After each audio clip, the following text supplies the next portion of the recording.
বাংলাদেশের রাজনৈতিক অঙ্গনের একাংশ, বিশেষত বামপন্থী বুদ্ধিজীবী ও ছাত্র সংগঠনগুলো পাহাড়ের জঙ্গি বয়ানকে সমর্থন ও সম্প্রসারণে সক্রিয় ভূমিকা রাখছে। তারা সেনাবাহিনীকে অসুর আখ্যা দিয়ে ফিলিস্তিন ইসরায়েল তুলনা টেনে বিভেদকে তীব্র করে তুলছে। এসব বক্তব্য বাস্তবে বিচ্ছিন্নতাবাদী ও আঞ্চলিক সম্প্রসারণবাদী এজেন্ডাকে শক্তিশালী করে।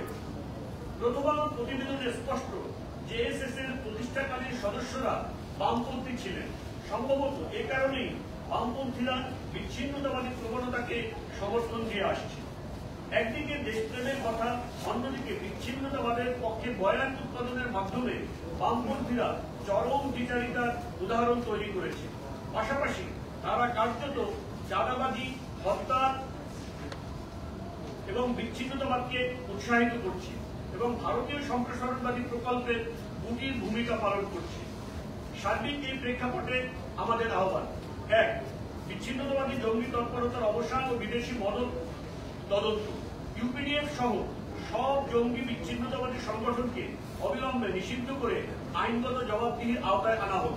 পাশাপাশি তাদের অস্ত্র, প্রশিক্ষণ ও অর্থায়নের উৎস, বিশেষত প্রতিবেশী রাষ্ট্র থেকে আসা বিদেশি মদত সম্পর্কে পূর্ণাঙ্গ তদন্ত চালিয়ে আন্তর্জাতিক অঙ্গনে উত্থাপন করা হোক। ২. সীমান্ত ও নিরাপত্তা সুরক্ষা।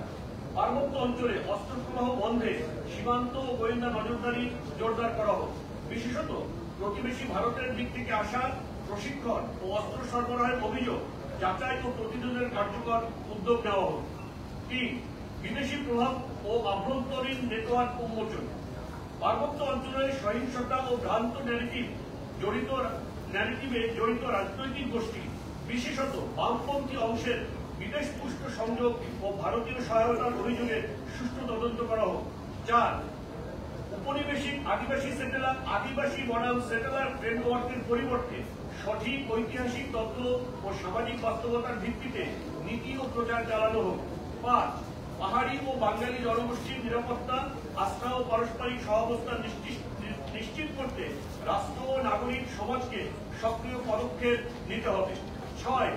শেখ হাসিনার আমলে সামরিক ও বেসামরিক গোয়েন্দা সংস্থাগুলো গুম, খুন, নির্যাতন ও মিথ্যা মামলায় জড়িয়ে আওয়ামী জাহিলিয়াতের অন্যতম প্রধান স্তম্ভে পরিণত হয়েছিল। কিন্তু হাসিনার পতনের পরও এসব সংস্থায় কোনো অর্থবহ সংস্কার হয়নি। তারা এখনো বহু নাগরিককে হয়রানি করছে, বিশেষত দেশপ্রেমিক ইসলামী আদর্শে বিশ্বাসী মানুষদের অন্যায়ভাবে তাদের লক্ষ্যবস্তু করছে।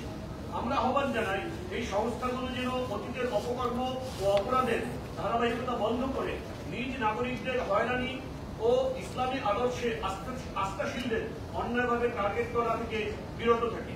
এগুলো বন্ধ করে তারা যেন প্রকৃত জাতীয় নিরাপত্তায় মনোনিবেশ করে এবং দেশের অখণ্ডতা রক্ষায় কাজ করে। বিশেষ করে বিচ্ছিন্নতাবাদী জঙ্গি সংগঠন, বিদেশি ষড়যন্ত্র ও প্রোপাগান্ডা যুদ্ধ মোকাবেলায় যুগোপযোগী ও কার্যকর পদক্ষেপ গ্রহণ করে। শেষ কথা, আজকের এই সংকট কোনো বিচ্ছিন্ন দুর্ঘটনা নয়, এটি ঔপনিবেশিক বিভাজন নীতি ও আঞ্চলিক সম্প্রসারণবাদের পুরনো কৌশলেরই ধারাবাহিকতা। যারা পার্বত্য চট্টগ্রামের বাস্তব ইতিহাস বিকৃত করে আদিবাসী সেটেলার নামে ফাটল তৈরি করছে, তারা মূলত বাংলাদেশ রাষ্ট্রকে দুর্বল করার ষড়যন্ত্রে যুক্ত। তাদের মদতদাতা শক্তি সীমান্তের ওপার থেকে অস্ত্র, প্রশিক্ষণ ও প্রোপাগান্ডা যোগাচ্ছে।